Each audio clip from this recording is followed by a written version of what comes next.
Nigel Stokes, skipper and owner of Fidelis, and I've owned the boat for just over 25 years, so that's not a significant part of its history, but it's a significant part for me. So Fidelis was launched in 1964, in January 64 in Auckland, built in Auckland. The boat was launched on what was called Anniversary Day in Auckland, and didn't do very well. The then owner passed away actually within its first year, but the subsequent owner then decided to change the boat around, reconfigured it from what was a pretty classic 75 square metre design from the 1930s, put on a new skeg rudder, changed the rig, and brought it to Sydney, and that was in 1966, and it was the first New Zealand boat to actually achieve any sort of recognition here in Australia. It wasn't particularly well regarded when it got into Sydney, but it won that year line honours, and the boat that came second was 17.5 hours behind, which was in its day the biggest winning margin ever. So it was slightly bigger winning margin than Rani in that first race in 1945. So the boat campaigned successfully in the Hobart, campaigned based in Auckland to all the Pacific Islands, won all the significant races to Suva, Tonga, to Japan, and all over the Pacific. So by 1994 it was actually in a state of disrepair, and I found it in Auckland, bought the boat. We got it across here, arriving about 2 months before that 50th Sydney Hobart.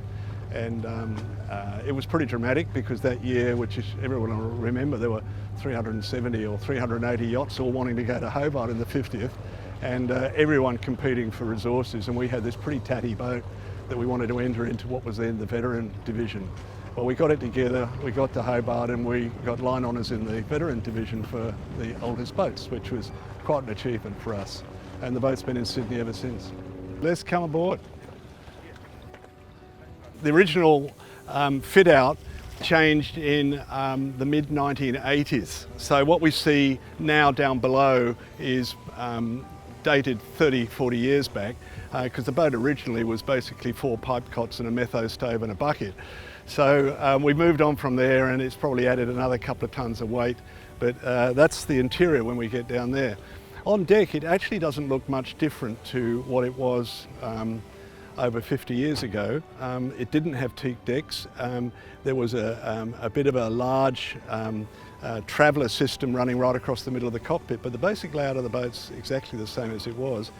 The rig's different, so this rig's now 8 or 9 years old.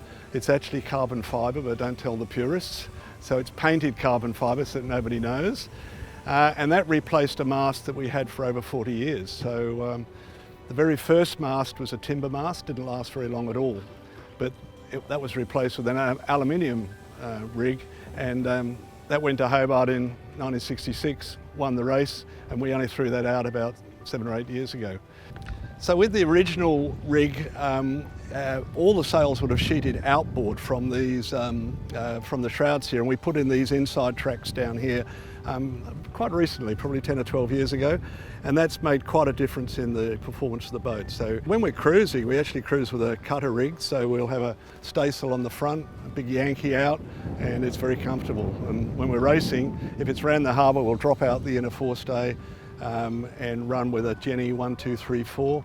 And then if it really pipes up, we can 2 or 3 staystalls and down to a storm jib. So I think we've got 7 different headsails. From here on in is the sail locker going forward. So I think there's 3 kites and I think 7 headsails and a Yankee and then the storm gear as well, so trysail and storm jib. So we want to have a quick look down the back here. So because this is a classic metre boat, it's very narrow gutted. It's only got a 10-foot beam, or just over 3 metres, whatever it is, and the boat's 61 feet long, 18 metres long, so it's a very unusual design, but very classic for the 1930s, and a classic Nudreimers who designed the 30 squares and the 40 squares, and this is a slightly cut down 75 square. But what it means is that the main living accommodation is actually quite compact in the middle of the boat. We'll go and look at that. But down the back, there's nothing much. There's 1 bunk which we call the navigator's bunk down on the port side. The galley and a bit of storage is down the starboard side, and then all the way back from where I am here, there's nothing. So this is, it's called a lazarette, and a lazarette's just a fancy word for the store and a bit of space, and the steering gear and the quadrant and all that sort of stuff. So down the back we've got gas bottles and all the other sort of fenders and spare lines and ropes and stuff, but nothing much to look at back there. So let's go down and have a look. The navigator actually has the best accommodation on the vessel, closely followed by the skipper, because this is my bunk here.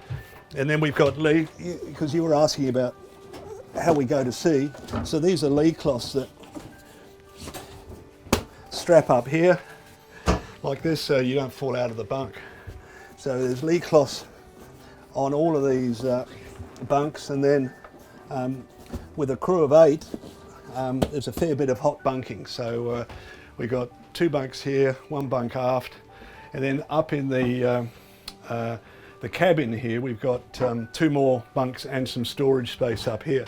Okay, so this is we hope we've got nearly all of the significant races that the boat has done, and a credit to all the previous owners is they didn't knock off the trophies, didn't knock off the plaques. So we've got everything here from the Solomon Islands to Fiji to Hobart, Queensland, all sorts of things. But we kept all the plaques on the boat here. So there's the original Sydney Hobart, and that's the 50th Sydney Hobart up there in the top. I always feel kind of slightly exhilarated, slightly apprehensive, slightly concerned about the old boat, but we did the race only 3 years ago in 2016, and that marked the 50th anniversary of Fidelis getting line honours.